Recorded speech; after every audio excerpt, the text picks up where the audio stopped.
My brother was shaking hands with the investor when I stepped out of Dad's old warehouse office. The steel doors were wide open. Dust floated in bright sunlight. The place looked like it was ready to belong to someone else. Daniel stood tall, smiling like he already had the money in his pocket. "This is the full 10 acres, he said. "Clear title. Clean transfer." Clear title. That was bold. The investor, Mr. Kane, nodded slowly. He wore a gray suit and carried a clipboard. "And both owners approve this sale?" he asked. Daniel did not hesitate. "Of course." That was when I stepped forward. "I don't," I said calmly. Daniel froze. He turned slowly, like he had seen something he didn't expect. "What are you doing here?" he asked. "I could ask you the same," I replied. Mr. Kane looked confused. "Is there an issue?" Daniel forced a laugh. "Just a family detail." I shook my head. "It's not a detail." The wind pushed through the warehouse, making the metal walls hum. This wasn't just about land. It was about what Dad trusted me to protect. And Daniel had just walked into something he didn't understand. 3 weeks earlier, I received an email from the county office. Subject: pending commercial property transfer. Address: 1148 Red Hollow Road. Dad's warehouse. I stared at the screen for a long time. I had signed nothing. I logged into the property listing website. There it was. Drone photos. Fresh description. Prime redevelopment opportunity. Contact name: Daniel Harper. He never called me. Not once. I didn't send an angry message. I didn't rush over. Instead, I opened Dad's trust folder. 6 months before he passed, he made changes. Important changes. The warehouse was placed under trust. Major property decisions required managing authority. That authority was mine. I called Mrs. Whitmore, Dad's lawyer. "He cannot complete a sale without your signature," she said. "If he attempts to misrepresent that, it becomes serious." "How serious?" I asked. "Serious enough to cost him more than money." I ended the call and leaned back in my chair. I wouldn't stop him early. I would let him move forward. Because sometimes the truth needs space to reveal itself fully. 2 years ago, Dad called me into his hospital room. Machines beeped softly. The air smelled sharp and clean. Daniel wasn't there. "Hospitals made him uncomfortable," he said. Dad looked tired but steady. His voice was low. "I need you to protect it," he told me. "Protect what?" I asked. "Everything I built." He handed me a thick folder. "I made adjustments," he said. "Legal ones." I flipped through it but didn't read deeply then. "Does Daniel know?" I asked. Dad shook his head slowly. "He loves quick money. This place isn't quick." That hurt, but I understood. Daniel always chased fast deals. Big risks. Big talk. The warehouse wasn't flashy. It was steady. It fed families for 30 years. Dad squeezed my hand. "One day, he may try something." I didn't answer. 6 months later, Dad passed away. At the funeral, Daniel cried loudly. Spoke about legacy. But he never once asked about paperwork. And I didn't offer it. Not yet. After the funeral, Daniel assumed everything was simple. "We split it 50-50, he said. "Sell the warehouse. Easy." I didn't argue. Instead, I paid hospital bills. Cleared tax records. Spoke to contractors. Dad's expansion project wasn't finished. There were liens to remove and insurance updates to file. Daniel lost interest fast.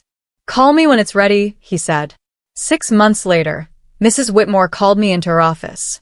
She placed documents on the table. "Your father created a commercial trust," she explained. "You are the managing trustee." "What does that mean?" I asked. "It means ownership is shared. Authority is not." I read carefully. Major sales required trustee approval. Final authority rested with me. Dad had protected the property from rash decisions. He had protected it from risk. Daniel never came to see these papers. He assumed we were equal in control. But ownership and control are not the same. And he never bothered to check. The listing went live on a Monday morning. By Tuesday, 3 investors had called. By Thursday, Daniel scheduled a private showing. He moved fast when money was close. I reviewed the documents attached to the listing. He used an outdated deed copy. The one before Dad created the trust. Careless. Or desperate. I forwarded everything to Mrs. Whitmore. He is representing himself as sole authority, she said. That carries risk. Should we stop it now? I asked. She paused. Sometimes allowing a person to continue reveals intent. I understood. If Daniel signed anything falsely, it would not be small. It would be serious. The showing was set for Saturday at noon. I decided to arrive early. Not to argue. Not to shout. Just to stand there. And let the truth walk into the open. I arrived at the warehouse at 10:45 that Saturday morning. The sky was clear. The air felt still. I parked behind the building so Daniel wouldn't see my car. The office key still worked. I had changed the locks after Dad passed, but Daniel never asked for a copy. Inside, everything looked the same. Dad's old desk. The faded calendar on the wall. The coffee mug with a crack on the side. I sat down and placed the trust folder in front of me. I checked the time. 11:38. Through the window, I saw Daniel's car pull into the lot. He stepped out wearing a pressed shirt and a confident smile. At 11:57, a black SUV pulled in. Mr. Kane stepped out, serious and calm. They shook hands. Daniel walked him around the property, pointing at the loading docks and the open land. He looked proud, like he had already won. At exactly 12:08, they walked toward the warehouse doors. That's when I stepped outside. Daniel saw me, and everything changed. What are you doing here? Daniel asked, trying to keep his voice light. I could ask you that, I said. Mr. Kane looked between us. I was told both owners approved. Daniel nodded quickly. We do. I don't, I said. Silence fell hard. Mr. Kane frowned. Is there a legal dispute? I held up the trust papers. The warehouse is under a commercial trust. Major sales require managing trustee approval. And that's you? Mr. Kane asked. Yes. Daniel laughed, but it sounded thin. He's overcomplicating things. I stepped closer. Did you inform him about the trust? Daniel didn't answer. Mr. Kane's expression changed. You told me you had full authority. Daniel swallowed. We both own it. Ownership isn't the same as authority, I said calmly. The wind pushed dust across the ground. Mr. Kane closed his clipboard. I don't proceed unless paperwork is clean, he said. Daniel looked at me, anger rising. You're trying to sabotage this, he whispered. No, I said. You try to do this behind my back. Daniel pulled me aside. You always wanted control, he hissed. That's not true. You stayed close to Dad. You influenced him. I kept my voice steady. Dad made his own decisions. You're going to ruin this deal, he said. I looked at him carefully. Did you already promise him something? He didn't answer. That told me everything. Mr. Kane called out, Can this move forward or not? Daniel straightened his shoulders. It can. I opened the folder and showed the signature page. Without my approval, the sale could not proceed. Mr. Kane studied the document. This is notarized, he said. Yes. He turned to Daniel. You didn't mention this. Daniel's face turned red. It's a formality. It's not, I said. The silence grew heavy. Then Mr. Kane closed his folder. I don't invest in confusion, he said. He walked back to his SUV. Daniel watched him leave. And for the first time, fear replaced his confidence. When the SUV disappeared down the road, Daniel turned on me. You cost me that deal. How much had he offered? I asked calmly. Daniel hesitated. That hesitation mattered. 3.2 million, he muttered. That's below market, I replied. His eyes widened. You knew. I had the property evaluated last year. Daniel looked stunned. You never told me. You never asked. He ran his hands through his hair. You think you're smarter than me. No, I said. I think Dad wanted stability. Daniel laughed bitterly. You think I'm unstable?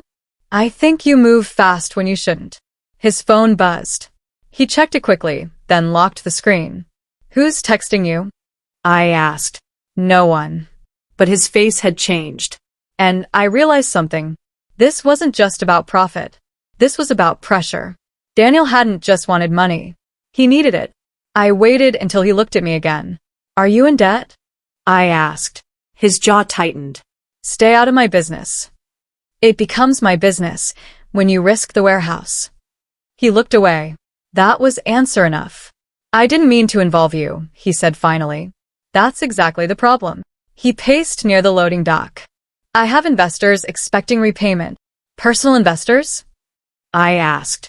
He nodded once. How much? He hesitated again. 800,000. The number hit hard. You borrowed that without collateral? I asked. He didn't respond. You promised them the warehouse, I said quietly. Daniel's silence confirmed it. That's fraud, I said. They won't call it that, he snapped. They just want results. I felt a weight settle in my chest. Dad had warned me. One day he may try something. This was it. And now the problem wasn't just family. It was legal. Do you remember the Miller property? I asked him. Daniel froze. That was years ago, he said. Yes, I replied. You took a loan against it without telling Dad. He clenched his fists. He forgave me. He covered it. I corrected. Dad had paid that debt quietly to avoid scandal. Daniel never learned from it. You think you're perfect? Daniel shot back. No, I said. I just don't gamble with things I didn't build. The warehouse wasn't just land. It was Dad's life work. 30 years of sweat. Daniel ticked a small stone across the gravel. You don't understand pressure. Then explain it. He didn't. Instead, he walked to his car. Before getting in, he looked at me. This isn't over. I didn't respond. Because he was right. It wasn't over. It was only beginning. That evening, my phone rang. Mrs. Whitmore. I received a strange inquiry today, she said. From who? A private lender requesting confirmation of pending property transfer. I closed my eyes. They're verifying collateral, she continued. So he already signed something? Yes. Using outdated authority? Yes. That meant paperwork existed with his signature claiming control. That's misrepresentation, she said carefully. What happens now? I asked. If lenders feel deceived, they may pursue action. Against him? Yes. And the trust? Protected, she said. But scrutiny will increase. I thanked her and ended the call. Daniel thought I had embarrassed him. He didn't realize he had exposed himself. Dad had prepared for this. He had seen it before. Now the question was simple. Would I shield Daniel again? Or let consequences teach him what Dad couldn't? I stared at the warehouse through my office window. The lights were off, but the storm was just beginning. 3 days later, a black sedan pulled into my driveway. 2 men stepped out. Clean suits. Serious faces. Are you the managing trustee of Red Hollow Commercial Trust? One asked. Yes. We represent private lenders connected to Daniel Harper. I nodded slowly. We were informed the warehouse was being prepared for sale, the second man said. We need confirmation. There is no authorized sale, I replied. They exchanged a look. He signed an agreement listing the property as secured exit collateral, the first man said.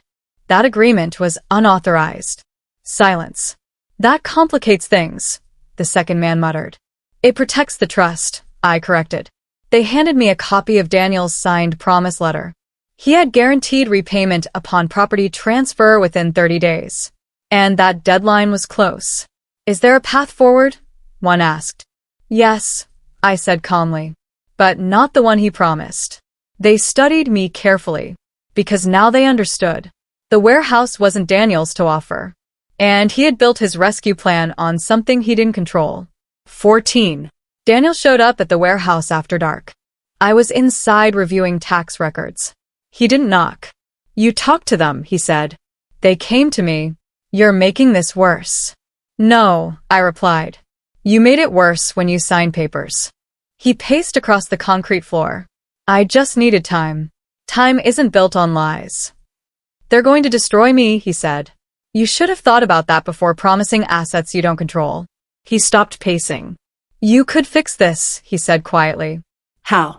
Approve the sale. I looked at him. And let you walk away clean? He didn't answer. I won't sell under pressure, I said.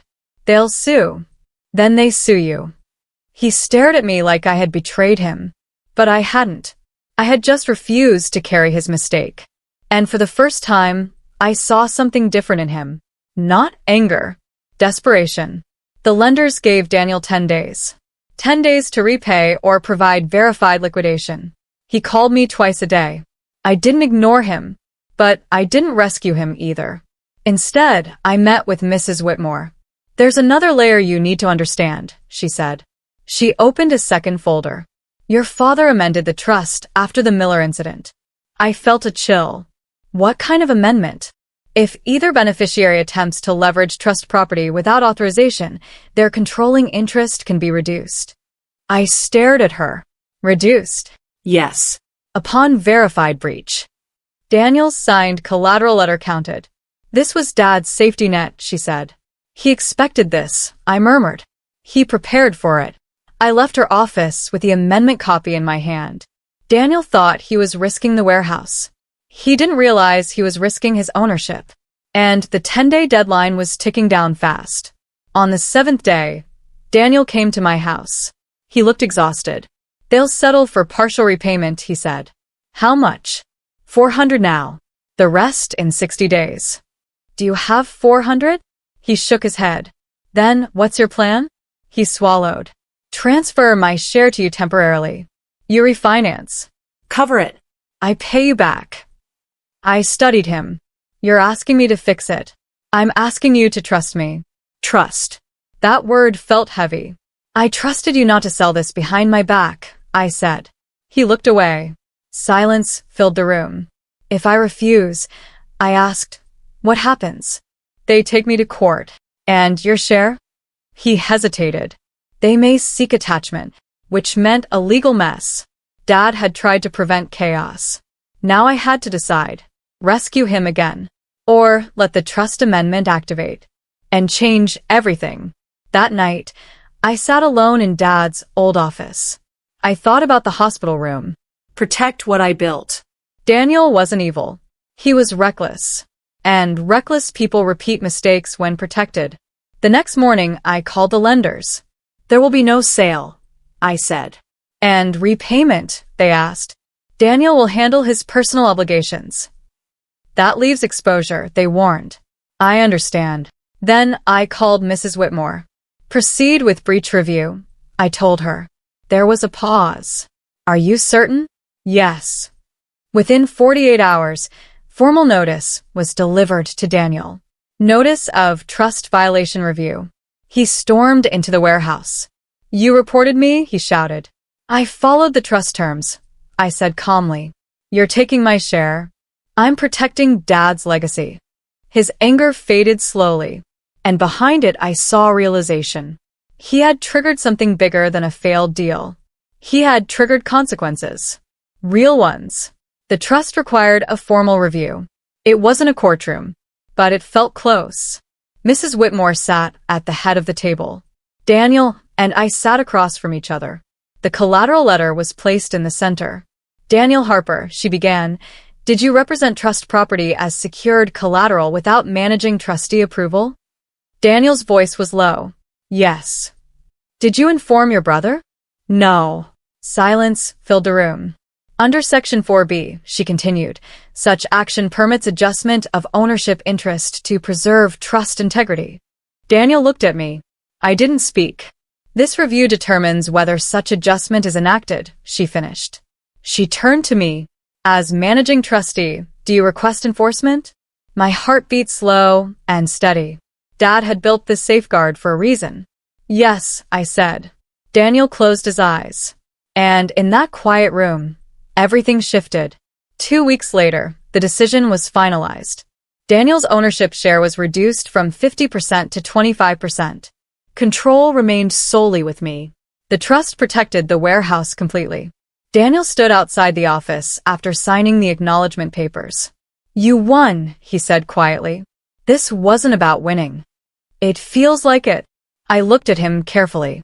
You weren't trying to build anything. You were trying to escape something. He didn't deny it.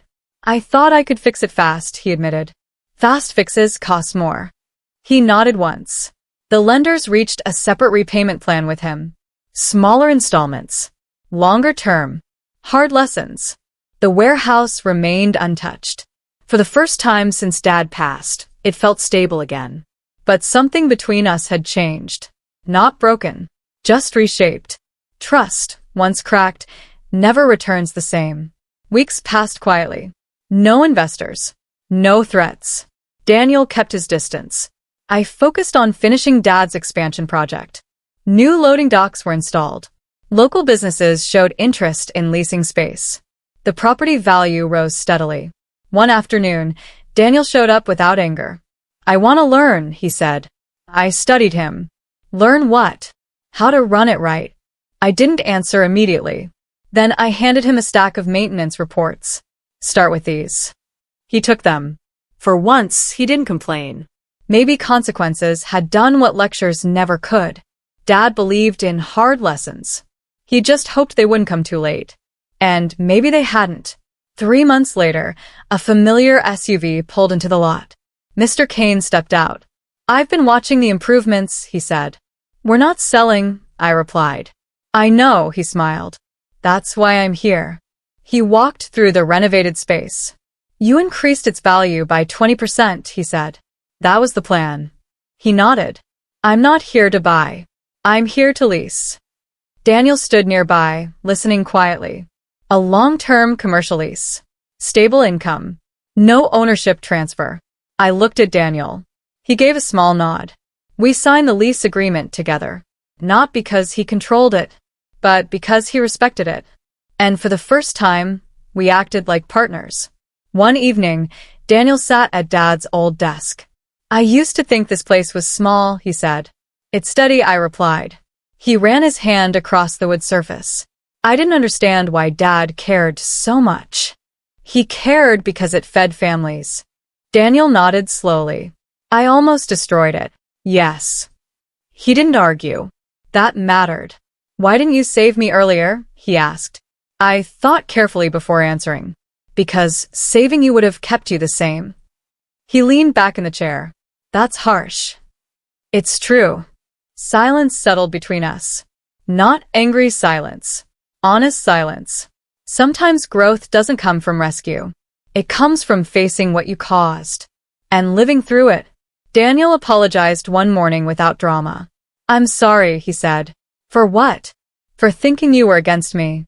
I was against the risk, I corrected. He nodded. For risking Dad's work. That was enough. No big speeches. No tears. Just acknowledgement. We reviewed financial plans together. He began managing smaller contracts under supervision. Carefully. Slowly. Trust doesn't rebuild fast. But it rebuilds with consistency. Dad had prepared for conflict. But maybe he also prepared for repair. And that part was up to us. Standing outside the warehouse one sunset, Daniel said something unexpected. I thought Dad left us land. He did, I said. No, he replied. He left us responsibility. I looked at the building. 30 years of work stood in those walls. Dad hadn't just passed down property. He passed down discipline, caution, patience. Daniel finally understood that. And I realized something too. This was never about control. It was about protection. Protection of something built slowly. Something earned. Daniel almost sold it for speed. But speed fades. Stability lasts. Dad knew that. Now we did too. Months later, I stood in the warehouse office alone. Sunlight came through the window. The desk was clean. The property was stable. Daniel walked in holding updated financial reports. No more shortcuts, he said. Good, I replied. He smiled slightly. I didn't know you were already there that day. I was always there, I said. Protecting what mattered. He nodded. And this time, there was no anger in his eyes. Just understanding. Dad once told me someone might try something. He was right. But he also built a system strong enough to survive it. The warehouse still stood. The trust still held. And my brother finally learned that ownership is easy. Responsibility is not. When he tried to sell Dad's property behind my back, he didn't know I was already there. But I wasn't just there that day. I was there from the beginning. And I never left.